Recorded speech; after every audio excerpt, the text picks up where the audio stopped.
कुमार चुनावी ताल ठोक सकते हैं, जहां पर अखिलेश यादव की तरफ से ऑफर भी किया गया है। और ऐसी चर्चा ऐसे ही नहीं होती, जनता दल यूनाइटेड की तरफ से भी ये बात बताई गई है कि नीतीश कुमार को इस सीट से चुनाव लड़ाया जाएगा या जा सकता है, क्योंकि उत्तर प्रदेश ऐसा राज्य है जो बिहार से सटा हुआ है, ओबीसी राजनीति का केंद्र है। पिछड़े की जो राजनीति होती है, अल्पसंख्यक की जो राजनीति होती है, जो दलित महादलित की राजनीति होती है, उसमें बिहार के बाद उत्तर प्रदेश भी है। बिहार में ऐसे ऐसे कमाल के वादे किए जा रहे हैं, दावे किए जा रहे हैं और घोषणाएं की जा रही हैं नीतीश कुमार के द्वारा कि बीजेपी के लिए मुश्किल खड़ी होती जा रही है बिहार में। जहां पर 2019 में 40 में 39 सीटें बीजेपी ने जीत ली थी। ऐसा कहा जा रहा है कि अब की बार जब नीतीश कुमार उनके साथ नहीं है तो क्या होगा। लेकिन बहुत सारे ऐसे भक्त हमको मिलते हैं, कमेंट करते हैं नीतीश कुमार की जमानत जब्त हो जाएगी, यानी कि विपक्ष का कोई भी नेता खड़ा होगा तो उसकी जमानत जब्त हो जाएगी। बीजेपी 400 पार जीत जाएगी, बीजेपी यूपी में 80 की 80 लोकसभा सीट जीत जाएगी। भाई, चुनाव जीतना तो आसान हो सकता है आपके लिए, लेकिन 80 में 80 जीतना तो आसान नहीं हो सकता। ना तो 80 में 80 आप जीत पाएंगे, कोई भी पार्टी हो, चाहे कांग्रेस हो, चाहे बीजेपी हो, चाहे समाजवादी पार्टी हो, चाहे नीतीश कुमार हो, चाहे जो हो, 80 में 80 तो नहीं जीत पाओगे। ना तो 400 सीटें मिलेंगी, हो सकता है सरकार बना ले, वो बात अलग है। लेकिन मैं आपको बताना चाहता हूं, फूलपुर लोकसभा सीट जो है, यहां पर 4 बार प्रधानमंत्री इस लोकसभा सीट से बने हैं। 3 बार इस लोकसभा सीट से जो प्रधानमंत्री बने हैं वो पंडित जवाहरलाल नेहरू बने हैं, और 1 बार विश्वनाथ प्रताप सिंह कांग्रेस की तरफ से चुनाव जीतते हैं, लड़ते हैं और जीतते भी हैं और प्रधानमंत्री बन जाते हैं। तो आप समझ सकते हैं यह सीट कुर्मी बाहुल्य सीट है। और इस सीट का सबसे पहले मैं आपको बता दूं, इस सीट पर बहुत सारे ऐसे सांसद रहे हैं जिनको आप जानते भी होंगे। इस सीट पर 1952 में पंडित जवाहरलाल नेहरू, 57 में और 62 में पंडित जवाहरलाल नेहरू 3 बार लगातार रहे कांग्रेस की तरफ से। फिर विजय लक्ष्मी पंडित 1964 में रही, कमला बहुगुणा भारतीय लोकदल से रही 1977 में, 1971 में विश्वनाथ प्रताप सिंह, 1969 में जनेश्वर मिश्र, उसके बाद 1967 में विजय लक्ष्मी पंडित फिर रही कांग्रेस से, बीडी सिंह रहे, उसके बाद रामानुज पटेल कांग्रेस से रहे, फिर उसके बाद 1989 में भी रामानुज पटेल, मतलब 3 बार रामानुज पटेल रहे चुनाव में। अतीक अहमद यहाँ पे 2004 में रहे, उसके बाद धर्मराज पटेल भी यहाँ से सांसद रहे, जंग बहादुर सिंह पटेल 2 बार सांसद रहे। कपिल मनु करवरिया यानी कि बहुजन समाज पार्टी भी यहाँ अपना खाता खोली है, 2009 में सांसद थे। 2014 में केशव प्रसाद मौर्य चुनाव जीतते हैं, और उसके बाद 2019 में जो चुनाव जीतती हैं बीजेपी की केसरी पटेल। 2019 में बीजेपी को मिलता है 56.13% वोट, 5,44,701%। और उसके बाद पंडरी यादव समाजवादी पार्टी से लगभग 38.41% वोट मिलता है इनको। पंकज पटेल कांग्रेस से लड़ते हैं, उनको 3.38% वोट मिलता है, यानी कि भारतीय जनता पार्टी अच्छे खासे मार्जिन से चुनाव जीतती है। केशव प्रसाद मौर्य यहां से चुनाव जीते 2014 में, 2014 के बाद 2017 में उनको प्रदेश अध्यक्ष बनाया गया, 16 में ही बना दिया गया शायद। उसके बाद 17 में उनके नाम पे विधानसभा चुनाव लड़ा गया। भारतीय जनता पार्टी ने ख्वाब दिखाया कि जैसे गैर यादव ओबीसी हम मुख्यमंत्री देंगे उत्तर प्रदेश में। अखिलेश यादव बुरी तरह हारे, लगभग 40 से 45 सीट जीत पाए। बहुजन समाज पार्टी बुरी तरह हारी चुनाव, लगभग 19 सीट जीत पाई।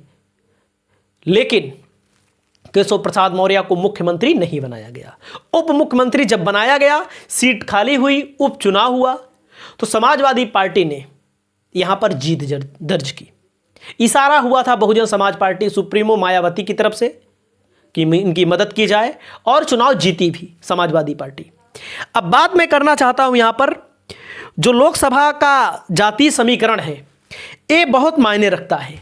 जाति समीकरण में जो पटेल बिरादरी है उसकी बहुल्यता है। यहां पर पटेल बिरादरी की बहुल्यता यही नहीं फूलपुर में है, फूलपुर के बगल प्रतापगढ़ लोकसभा सीट है, कौशाम्बी लोकसभा सीट है, इलाहाबाद लोकसभा सीट है, जौनपुर लोकसभा सीट है, वाराणसी लोकसभा मतलब कि 2-4-10 सीटों पर, यूं कहें कई सीटों पर, रॉबर्टसनगंज सीट भी है, कुछ दूर पे है। उसके अलावा जहां से अनुप्रिया पटेल है, मिर्जापुर सीट भी है, जहां पर कुर्मी बाहुल्य सीट है। पटेलों की संख्या इतनी तादाद में है, जिसको चाहे उसको चुनाव जिता दें। यूं कहें प्रतापगढ़ जैसे जिले में समाजवादी पार्टी ने जितने कुर्मियों को टिकट दिया, जितने पटेलों को टिकट दिया, यानी कि 3 पटेल चुनाव लड़ाए इन्होंने, और जिनमें से 2 जीत गए। कृष्णा पटेल चुनाव लड़ी, उनकी हालात ठीक नहीं थे, इसलिए बाहरी कैंडिडेट होने के नाते चुनाव हार गई। मैं यहां पर नीतीश कुमार की भी बात करूंगा। पहले जाति समीकरण समझ लो। कुर्मी लगभग 2.5 लाख से ऊपर है, मौर्य कुशवाहा 2 लाख है। मौर्य कुशवाहा की आबादी भी बहुत ज्यादा है। यादव 1.5 लाख से ज्यादा हैं, 1.25-2 लाख के करीब। मुस्लिम 2 लाख से ज्यादा हैं। कायस्थ 1.25-2 लाख हैं। ब्राह्मण 1.25-2 लाख है लगभग। क्षत्रिय लगभग 50 से 60 हजार है। उसके बाद अनुसूचित जाति SC ST 1 लाख है। अन्य बिरादरी भी 7 लाख की संख्या में उपलब्ध है। यानी कि यहां पर जो परसेंटेज में अगर देखा जाए, तो अगर आप परसेंटेज में देखें तो परसेंटेज में भी आपको मैं बता सकता हूं, लेकिन ज़्यादा समय गंवाने से कोई फायदा नहीं। यहां पर अतीक अहमद भी सांसद रहे हैं। समाजवादी पार्टी यहां जीती है चुनाव। यहां पर BSP भी चुनाव जीती है। यहां पर भाजपा 2 चुनावों से जीत रही है। उसके पहले भाजपा चुनाव यहां पर नहीं जीतती थी। उसके पहले भाजपा यहां से चुनाव नहीं जीतती थी। और मैं आपको बता दूं, सबसे ज़्यादा कुर्मी हैं, यादव हैं, मौर्या हैं, यानी कि एक बैकवर्ड सीट है। अब बात आती है नीतीश कुमार की।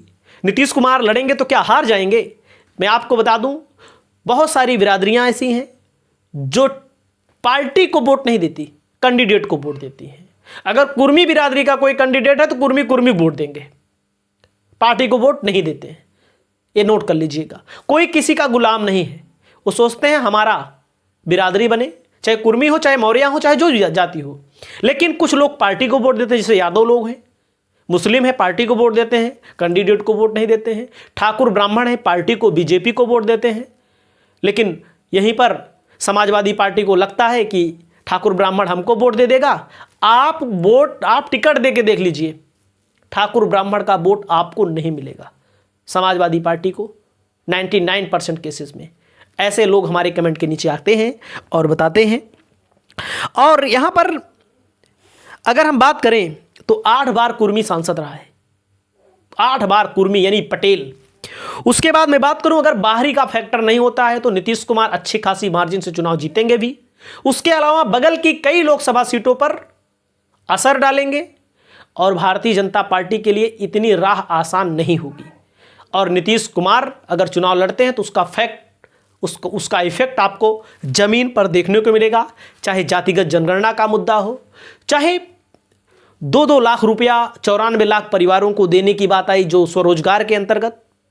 तो ऐसे तमाम मुद्दे हैं जहां पर नीतीश कुमार फिट बैठते हैं। उनसे मुसलमान भी परहेज नहीं करता, उनसे हिंदू भी परहेज नहीं करता। जातीय जनगणना का मामला आपने देखा होगा, फटाफट नौकरियों की बहार है। नीतीश कुमार, लालू, ऐसे लोगों को लोग पसंद भी करते हैं। हो सकता है आज समय बुरा थोड़ा चल रहा हो विपक्षी पार्टियों में, लेकिन एक समय फिर आएगा लोगों का।